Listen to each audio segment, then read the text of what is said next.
Gloria a Dios, vamos a buscar en el Salmo 91, versículo 14. Salmo 91, 14.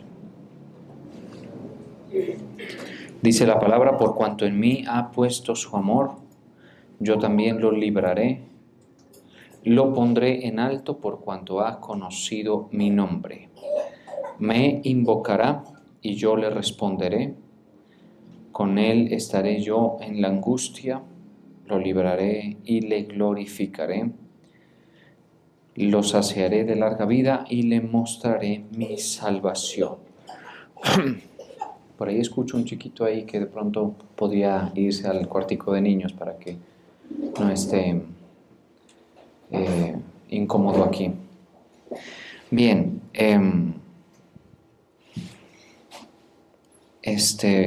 Señor, te damos gracias, bendecimos tu poderoso nombre, te reconocemos, Padre eterno.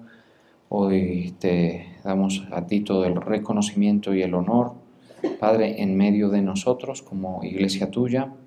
Te pedimos, Padre, que tú nos sigas ministrando tu presencia, tu luz y tu verdad, Señor, que nos alumbres, edifiques en el nombre de Jesús. Amén. Dice: yo lo libraré porque Él me ama, lo protegeré porque conoce mi nombre. Él me invocará y yo le responderé. Estaré con Él en el momento de la angustia, lo libraré y lo llenaré de honores. Lo colmaré de muchos años de vida y le haré gozar de mi salvación. Bueno, el Salmo 91 termina en estas palabras que estamos leyendo, que acabamos de leer. Y pues este salmo es tremendo en cuanto a lo, digamos, maravilloso de la promesa en sí, ¿no? O sea, cuando uno lee el Salmo 91, una de las cosas que reflexiona es: ojalá esto me ocurra a mí, ¿no? Es decir, es uno de esos salmos que todos quisiéramos que se cumplan en nuestra vida.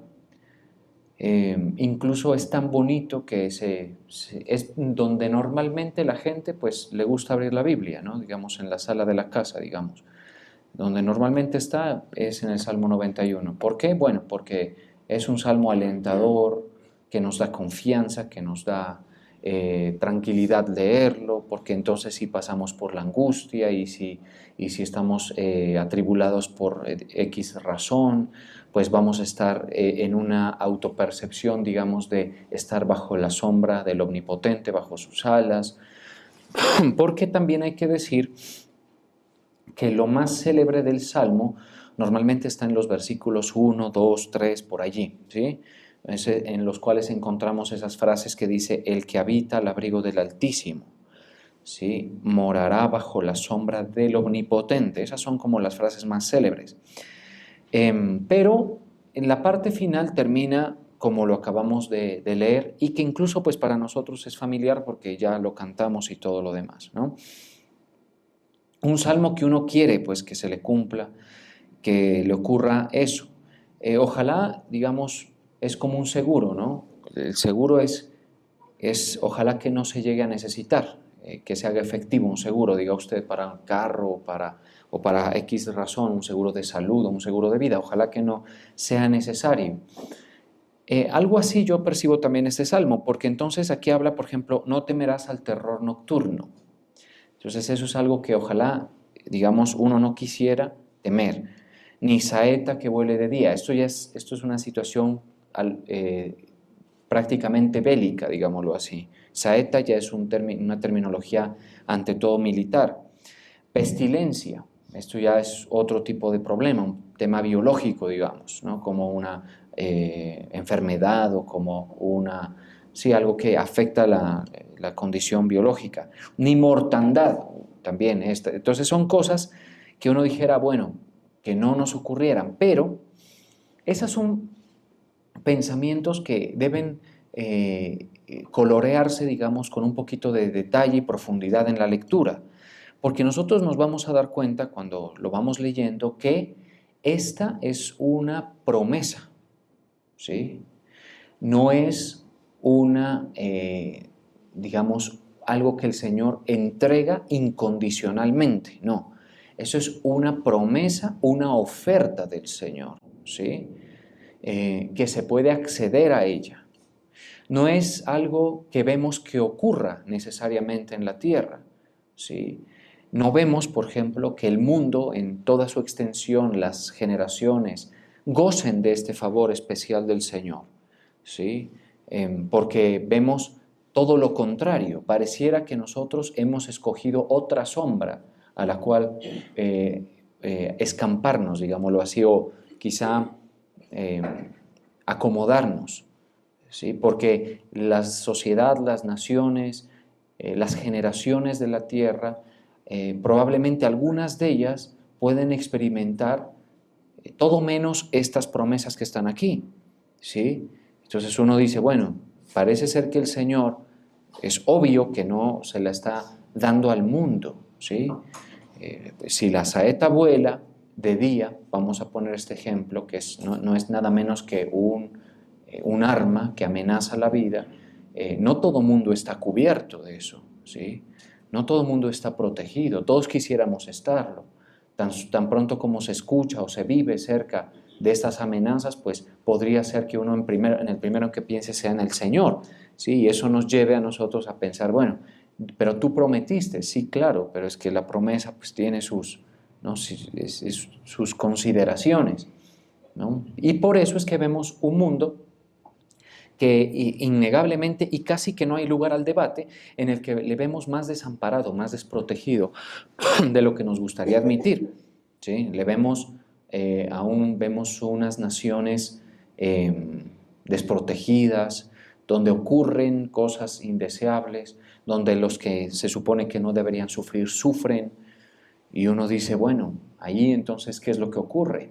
¿No? ¿Por qué esa sombra tan grande no alcanza a proteger, no alcanza a cobijar esa sombra de la cual habla el Salmo 91? Porque ahí dice, ¿no? Con sus plumas te cubrirá. ¿Será que son muy pequeñas las alas del Señor, pues, para cubrir la extensión de la tierra? Y obviamente no es así.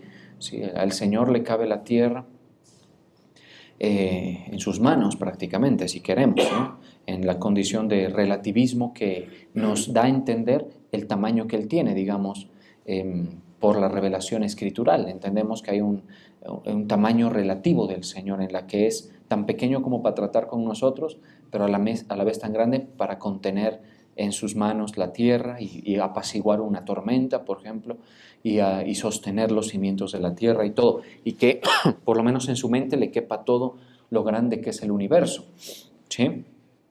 Note usted, entonces, obviamente no es que las alas del Señor no alcancen a cubrir, es simplemente que uno ve un mundo que sencillamente esto no le está aplicando, ¿sí? Ahora, el Salmo habla de generalidades y de cosas más específicas, porque básicamente, mire, el salmista dice, el que habita al abrigo del Altísimo morará bajo la sombra del Omnipotente, o sea, está desde su perspectiva revelacional, está hablando de alguien, ¿sí?, a quien tiene la dicha, la bienaventuranza de gozar de la protección del Señor, del favor de Dios, de la sombra del Señor, ¿sí? Pero entonces luego, más adelante, es como que Dios mismo hablara, ¿sí? Mire esto, a partir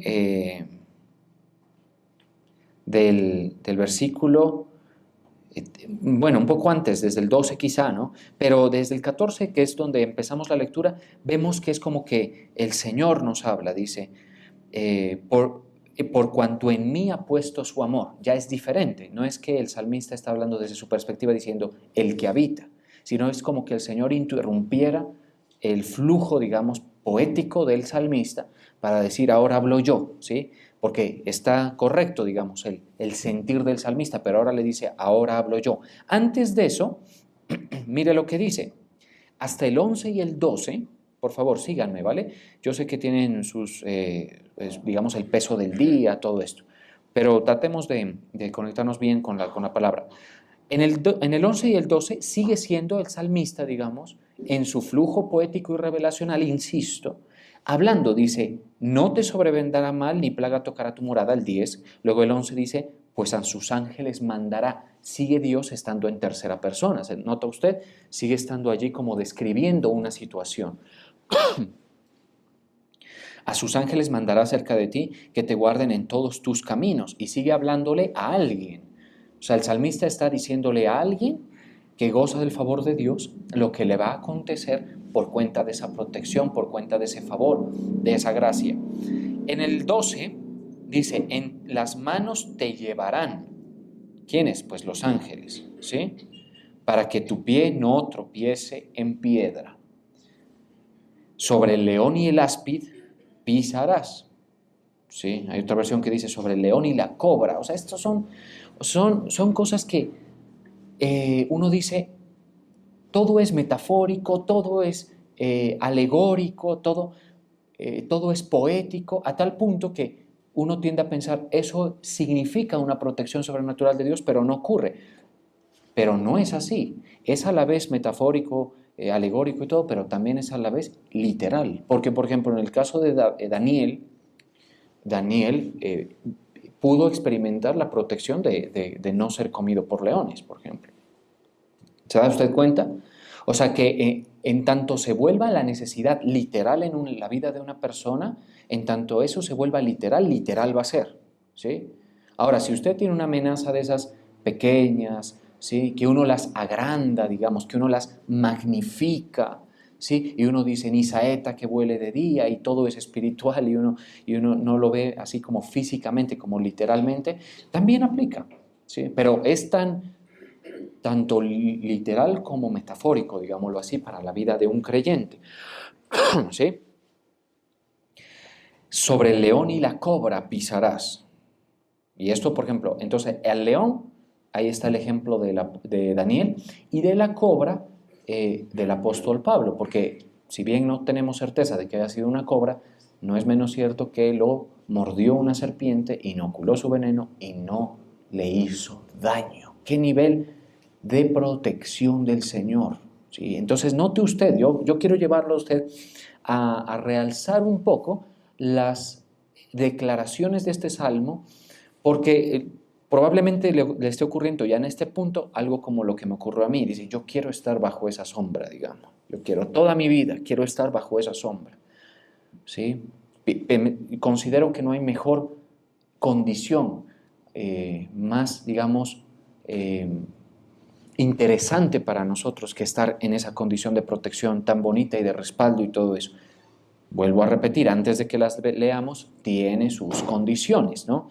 En el 14 entonces habla Dios, por cuanto en mí ha puesto su amor. Ya la cosa se vuelve como que Dios habla en primera persona. Entonces aparece una de las primeras consideraciones, y es que esta es una promesa a la persona o al pueblo o a la nación que le profesa amor al Señor.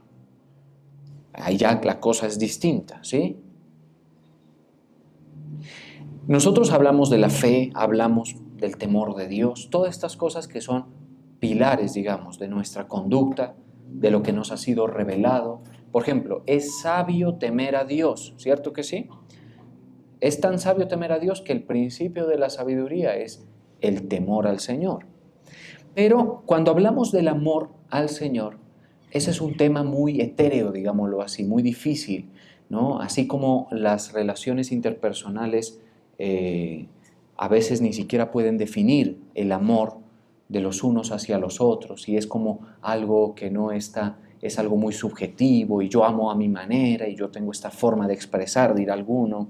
Sí, entonces el amor es algo complicado. Digamos, es un tema en el que poco se puede exigirle a la gente, ¿sí? Porque es algo que nace. Nosotros sabemos, hemos ido entendiendo que el amor es algo que por lo general nace, ¿sí? Pero entonces aquí surgen consideraciones más profundas. Por ejemplo, dice, por cuanto a mí ha puesto, eso es distinto, ¿sí? su amor. O sea, nosotros todos tenemos en nosotros algo que es como que atrae toda nuestra atención, atrae nuestro interés, atrae nuestras energías. Póngale atención a eso. Algo tenemos en nuestra vida, ¿sí? Vaya uno a saber en cada caso qué es, ¿sí? Pero tenemos algo que atrae nuestra atención, atrae nuestras energías, atrae nuestros afectos personales, ¿sí? Pues bien, una vez damos por aceptado que X persona cree en el Señor, luego entonces se hace necesario que para por lo menos el cumplimiento de este verso y muchos otros, ¿sí?, entra a operar el amor hacia el Señor. ¿Sí? Que es como que la persona hace una mayordomía o una disposición de sus afectos para que se canalice hacia el Señor. Y eso es algo que por lo menos en los recién nacidos de nuevo es natural. Por eso el Señor Jesucristo mismo, mire, le dice a la iglesia de Éfeso, le dice, pero tengo contra ti que has dejado tu primer amor. O sea, ¿qué es el primer amor en nosotros? Eso que cuando nosotros nos fue revelada la obra de nuestro Señor y nacimos de nuevo, o nos dimos cuenta que habíamos nacido de nuevo, se profesó, ¿sí? Mucha gente puede ser que no haya pasado por un momento tan notable así. Yo sí lo recuerdo claramente ese momento, ¿sí? Yo recuerdo ese momento muy, muy claramente en mi vida, ¿sí?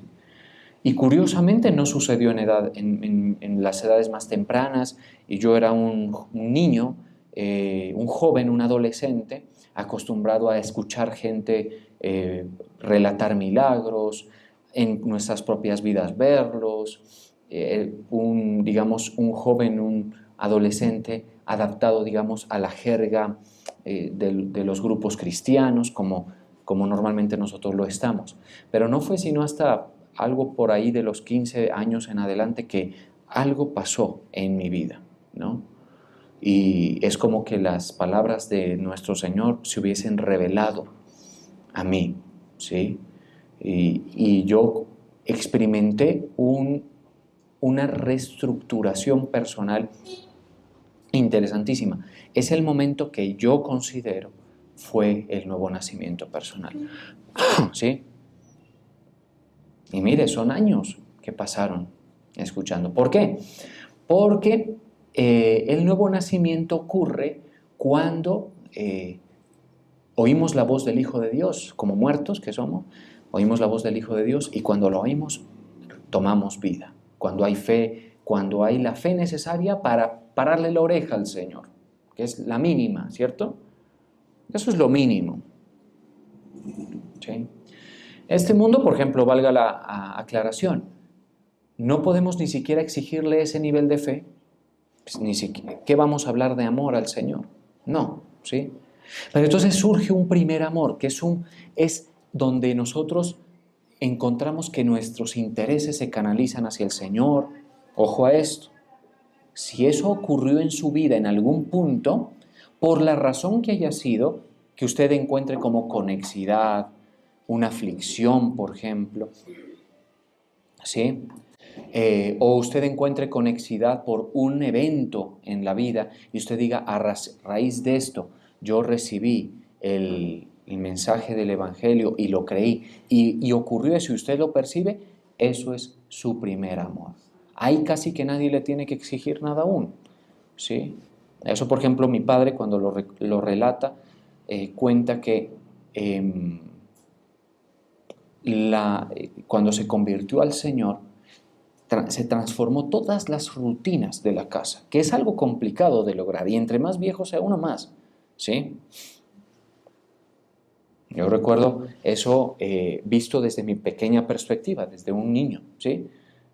Cuando mis padres nos comenzaron a llevar a la iglesia y nos compraron unas chaquetas para ir a la iglesia, y yo vi a mis padres en un comportamiento que como niño obviamente no iba a interpretar, pero a la luz de hoy ya, es todo eso que significa el amor, porque se canaliza el interés, el afecto, ¿sí? Se canalizan energías hacia el Señor. Eso ocurrió, ¿sí? Y las rutinas cambiaron totalmente. Hoy ya, por ejemplo, mis hijos nacen en unas rutinas, ¿sí? Unas rutinas que honestamente solamente son sostenibles cuando uno ama al Señor. Tendrá que llegarles su momento, ¿sí? Porque ellos nacen en una inercia, nacen, digamos, en una condición en la que el Señor, en teoría, y eso en mi familia, pues debe ser más que un dicho, debe ser más que un concepto, en teoría es el centro, es el más importante, ¿sí? En teoría, ¿estamos de acuerdo? Ellos crecen en esa condición. Yo pido al Señor y humildemente me proyecto hacia un futuro, si es que lo hay. Ojalá que el Señor venga pronto. Sí, pero si lo hay, me proyecto hacia el futuro y digo, en algún momento tiene que haber metanoia en mis hijos, ¿sí? Y tiene que haber un primer amor en ellos. ¿Estamos de acuerdo? Tiene que haber. Eso entonces en cierta etapa es normal, cuando uno ha conocido el favor de Dios, le ha sido revelada su palabra. Entonces ya usted, si pasó por esto, pues es un interesante caso. Y puedo pensar que buena parte de ustedes lo ha pasado porque ustedes, por ejemplo, están en unas rutinas que, hombre, es difícil que otros se adhieran a esto. Si no les ocurre una reestructuración interna, que revelacionalmente no le podemos llamar de otra forma, sino como el nuevo nacimiento o la regeneración, nadie, ¿sí? Nadie aguanta.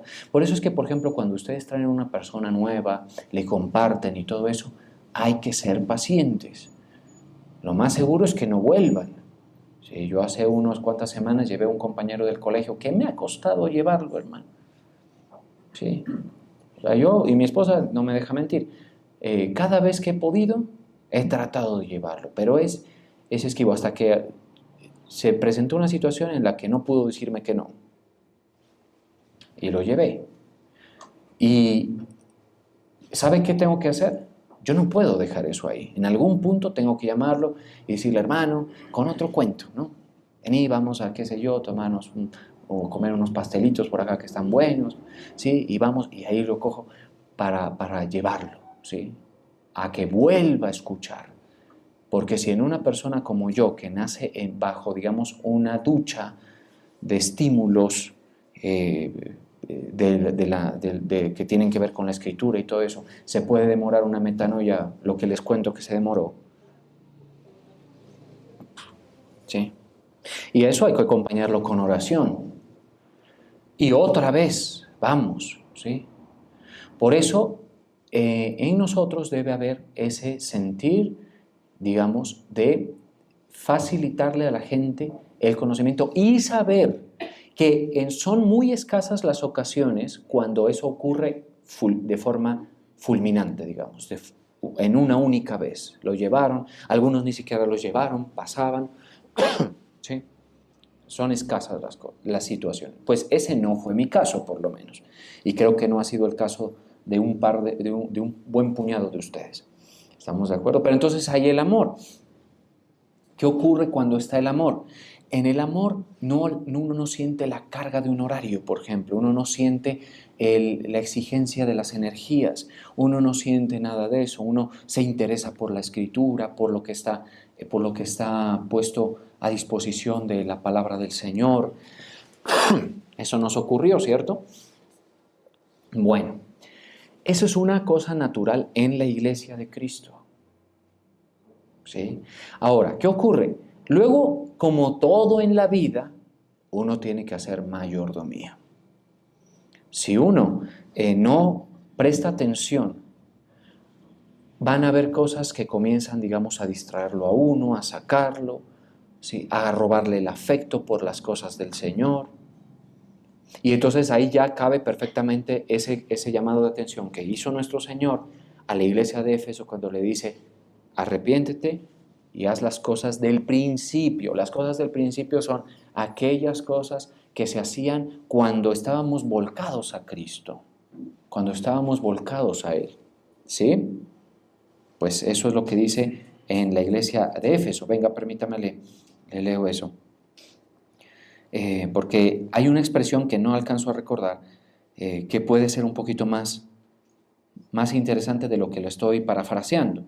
Dice, recuerda por tanto de dónde has caído. Uno puede caer de ese amor y de hecho es más que esperable que ocurra, ¿sí? Pero aquí estamos los ministros del Señor para llamar la atención, para recordarle a la iglesia, porque ojo a esto, ese tipo de cosas del Salmo 91 están asociadas al amor.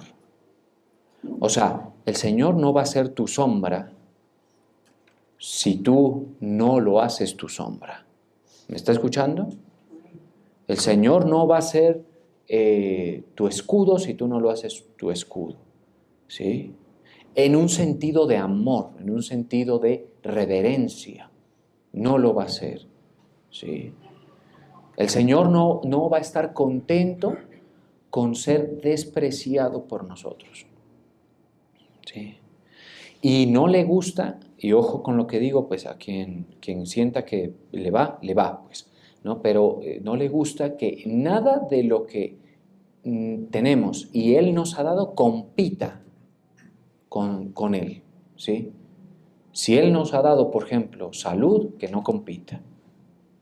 Debe estar yo pues, es lo que he entendido para mi vida, que la salud es lo primero que debe honrar al Señor. Si no se tiene, es otro tema, eso podemos hablarlo en consejería. Pero en general, si se tiene, debe haber, ¿sí? Porque no es justo, por ejemplo, que uno se gaste para cosas tan vanas, digamos, como otros intereses y no le dedique al Señor. De ahí viene un tema, la danza, sobre el asunto sobre el cual no espero que demasiado cambie, porque he notado que es como que mucha gente está dispuesta a entender esto. La danza. La danza, en un primer momento, pueden haber, por ejemplo, un avivamiento, ¿no? Donde danza hasta el perro, digamos. ¿Sí?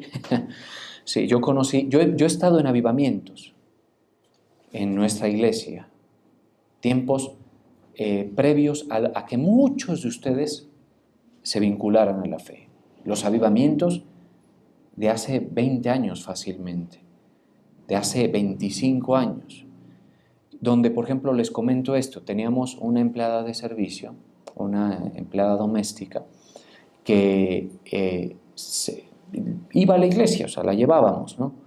Y a esa mujer la embriaguez espiritual le tomaba de tal manera, una cosa tan impresionante que se quedaba embriagada por completo y danzaba y todo. Y eso cuando quedaba medio en condiciones, porque si no, eran unos trances, digámoslo así, espirituales tremendos.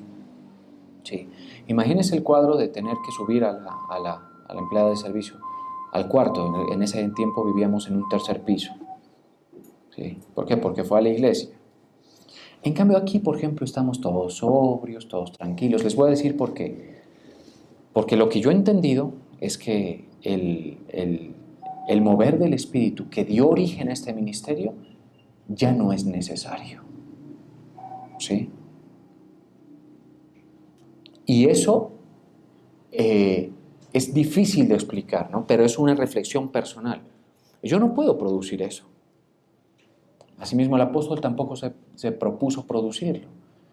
Por eso a mí no me gusta manipular los sentidos de las personas, que vamos y vamos a movernos y vamos a... No, lo que el Señor nos vaya mostrando, eso es lo que vamos a obtener. Yo no voy a presionar nada, nada del estilo. Pero, por ejemplo, en esos momentos de avivamiento es muy fácil, digamos, que entre en un sentir de danzar. Otra cosa es la danza como manifestación de amor, como decisión y como sacrificio, en la que uno le dice, voy a danzar para el Señor, así esté cansado, porque el Señor ha sido maravilloso conmigo porque me ha dado su verdad, porque me ha dado su palabra, porque bien que patoneo horas para vender un producto, o bien que hago un ejercicio extenuante quizá para obtener quizá una mejor condición física, porque bien que hago esfuerzos de múltiples naturalezas para otros fines. Entonces uno dice, al Señor, ¿dónde lo pongo? Ahí es donde el Salmo 91 comienza a significar más, porque dice, por cuanto Él me ha puesto su amor. ¿Sí? ¿Sí me doy a entender? Entonces, el primer amor hay que cuidarlo. Si usted está en Él, perfecto, ¿no? Pero de ese no se debe caer. Y hay momentos donde va a exigirse una mayordomía, una organización personal, ¿sí?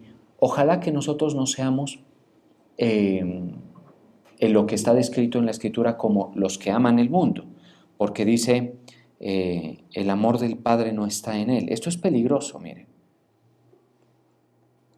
Mire esto.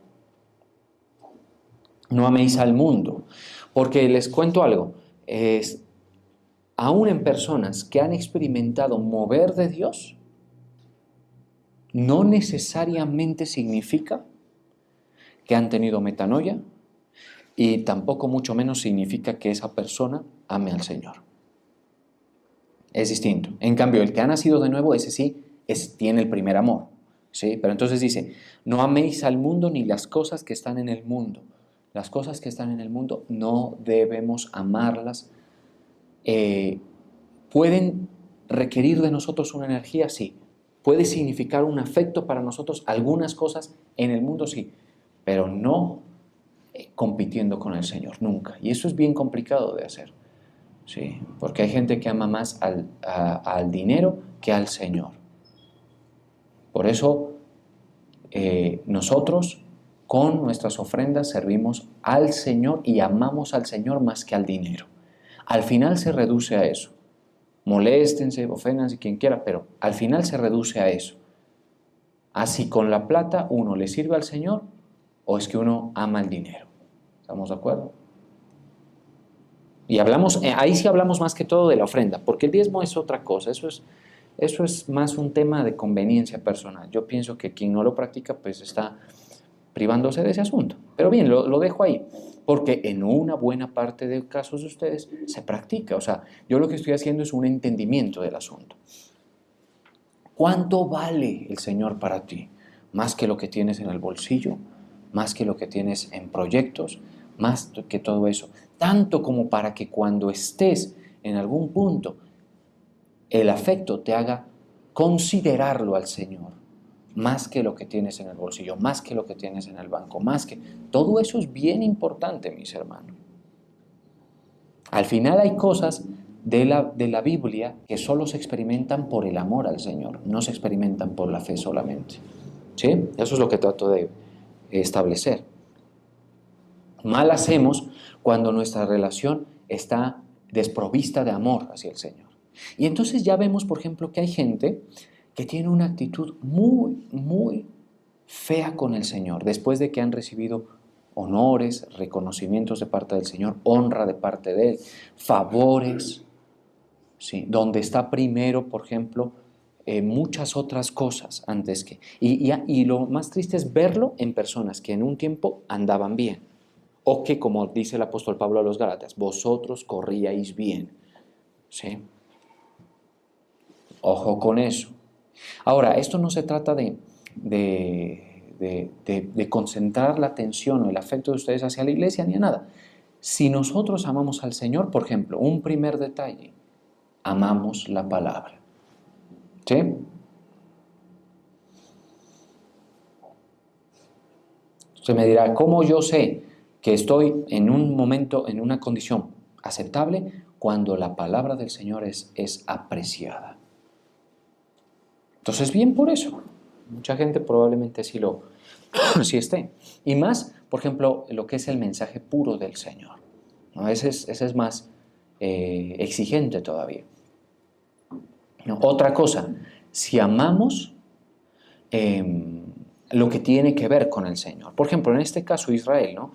Sé tanto que se habla, pues, y tantas imágenes que circulan. Uno cuando ve, por ejemplo, el caso de Israel, es inevitable no cuestionar un poquito, porque a pesar de que ellos han sido víctimas del hostigamiento, por ejemplo, de Hamas y todo esto, han circulado por las redes lo implacables de los bombardeos y de los asedios, digamos, en respuesta, en reacción, obviamente, hacia Hamas y particularmente también algunas regiones de Palestina, y uno ve, por ejemplo, niñitos sufriendo y dice, ¿y todo eso hace Israel? Sí, claro. Y uno dice, pues, es difícil a veces, ¿no?, aceptar eso. Pero obviamente tienen razón, sería una torpeza de proporciones bestiales, como normalmente se ve, ¿sí?, en algunos personajes, que ya al buen entendedor, pocas palabras, ¿sí?, pero de irse en contra de Israel cuando Israel es el que fue atacado, ¿cierto? Pero en nuestro caso, aún más, es un afecto por esa nación. Porque a pesar de que son imperfectos, son una nación que le ha dado la espalda al Señor, obviamente, de forma radical y todo, por ejemplo, nuestro Señor, ¿de dónde es? De Israel. Nuestras historias, ¿de dónde son? Para nosotros es el Monte de los Olivos, el huerto de Getsemaní, el Monte Carmelo. Eso, uno sabe más de eso que a veces de las tres cordilleras que pasan por acá en Colombia, ¿sí? O por lo menos un niñito criado en la iglesia sabe más de eso, ¿sí? El Valle de Ela, ese tipo de cosas, ¿sí? El río Jordán. Y uno siente afecto por eso, porque está vinculado con nuestro Señor. De otra forma somos totalmente ajenos, no hay derecho a tener ningún interés, ¿sí? Probablemente seríamos indiferentes al asunto. Todo se reduce, mis hermanos, todo se reduce al lugar que tú le das al Señor. Cuando hablamos, no tanto de que Dios va a ser exactamente recíproco en ese sentido y que necesariamente te va a tratar de forma mezquina por tu mezquindad. No, porque el Señor no es de esa naturaleza. El Señor es benigno, es benévolo. Él es mejor que nosotros, obviamente. ¿Sí? Entonces Él muchas veces va a ser fiel a pesar de que nosotros no lo hayamos sido, ¿cierto? Pero, hombre, es que aquí ya vemos una condición que lo pone a una persona en alto, ¿sí? Si alguno ama al mundo, el amor del Padre no está en él. Entonces, todo se reduce, vuelvo y repito, al lugar que tiene Dios en tu vida. Ese es un nivel que ya va más allá de la teoría, va más allá de la doctrina. ¿Me estoy dando a entender? Que tiene que ver todo con estas, digamos, este flujo de comportamiento de Dios con las personas que está en el Salmo 91. Volvamos entonces y leamos. Por cuanto en mí ha puesto su amor, yo también lo libraré. ¿Sí? Otro, lo pondré en alto. En alto tiene muchas connotaciones. Primero, puede ser que lo exalte el Señor. Pero también yo entiendo, por ejemplo, en alto es por fuera del alcance de X situación, de un riesgo, por ejemplo, de un peligro. Esto también sustenta en gran medida el planteamiento de que ¿por qué Dios va a extraer a su iglesia antes de la gran tribulación? ¿Por qué? Sencillo, porque la iglesia le ha profesado amor. La iglesia le ha profesado amor. La verdadera iglesia está unida en amor a Cristo. ¿Sí? No se puede salir. ¿Sí? Por amor de Cristo se sujeta, por amor de Cristo se une. ¿Sí? Por amor de Cristo sufre la sana doctrina. Es muy distinto. ¿Sí? La iglesia le ha profesado amor al Señor. La verdadera iglesia. ¿Sí? Lo dejamos de ese tamaño. Lo pondré en alto, entonces también lo salva de los peligros. ¿Sí? Vamos a ver los versos que nos ayudan a entender este asunto. Porque mire, la palabra hebrea que se utiliza en la expresión lo pondré en alto o lo pondré es la misma que se utiliza por cuanto en mí ha puesto. O sea, ha puesto y pondré es el mismo verbo. Entonces, cuando tú pones al Señor o te preocupas por en qué lugar está Él, Él también te pone. Por cuanto ha conocido mi nombre. ¿Qué otra cosa hacemos como iglesia? Conocemos su nombre. ¿Sí? Son detalles interesantes. ¿Sí? Por eso hay pasajes de la Escritura que nos ayudan a entender que el Señor nunca dejó a la suerte, digamos, a los que le aman. No. El que le ama al Señor puede que sufra en algún momento. ¿Sí? Puede que sufra en X momento, en determinada circunstancia, como dice. ¿Sí? Pero nunca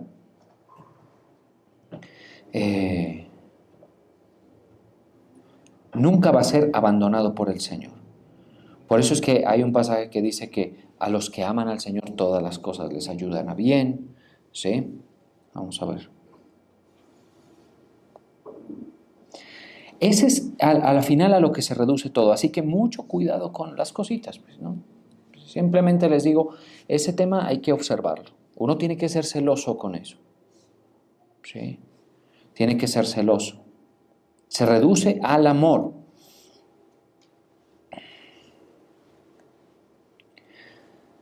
A los que aman a Dios todas las cosas les ayudan a bien. Romanos 8:28. Y sabemos que a los que aman a Dios todas las cosas les ayudan a bien. Sí, esto es a los que conforme a su propósito son llamados. Entonces, ¿qué pasa con nosotros?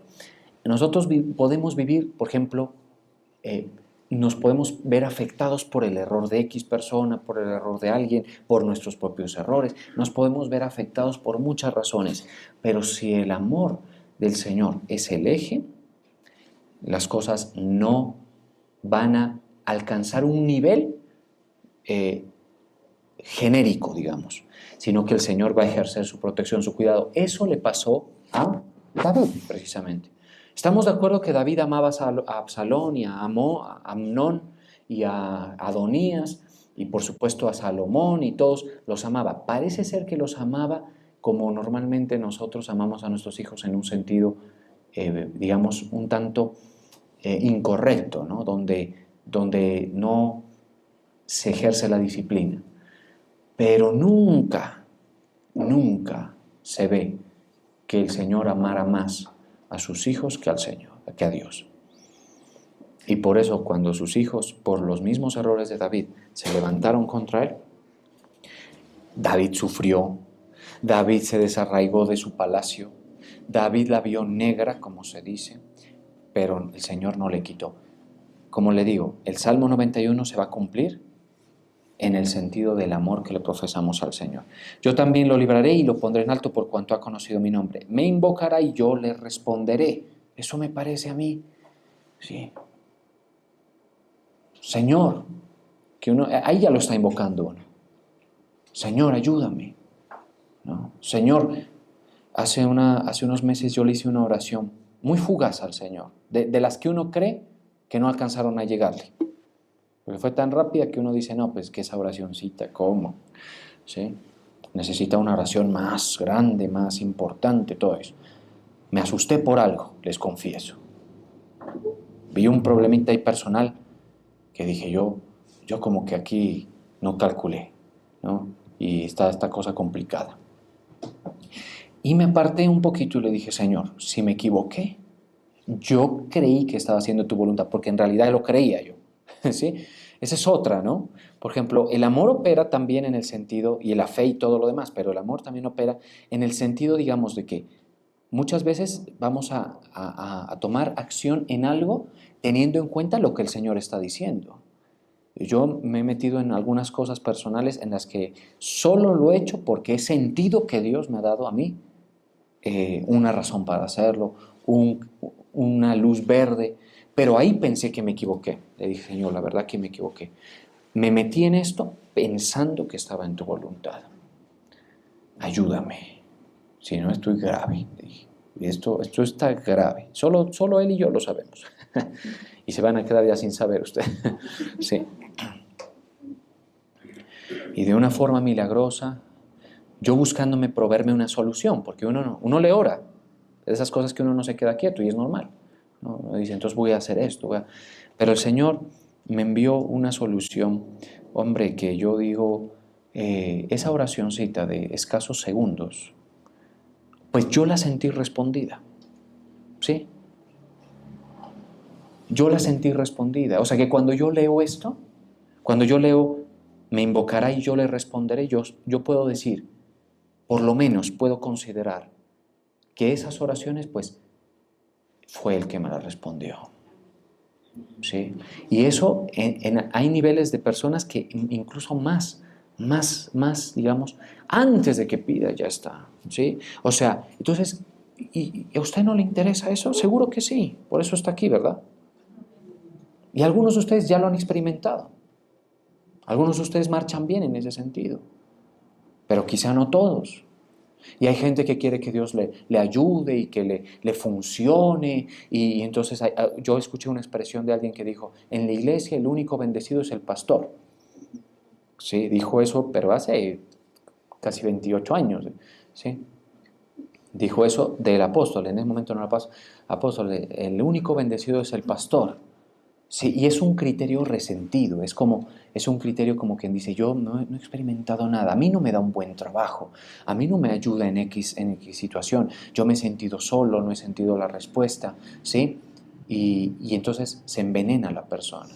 Y ahí se ve otra evidencia más, muy elocuente de su simpleza, de la persona que tengo en mente, que hasta el día de hoy considero yo simple en todos los sentidos, una persona desprovista de consejo, todo eso, se equivoca.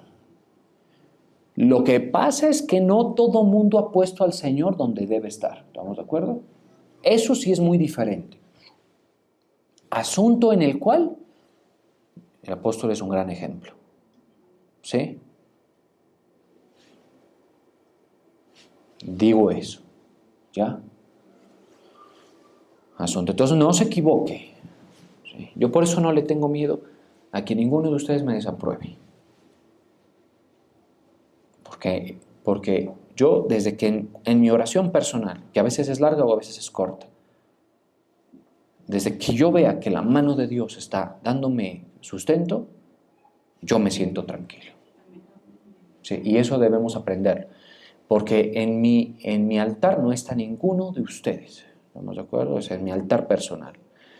No está, y eso es algo conveniente. O sea, es que yo no puedo decir, o sea, a mí me da gusto sentirme que el Señor me ha respondido. Ojalá no eche yo a perder eso, pues. ¿Estamos de acuerdo? Eso a mí me toca cuidarlo.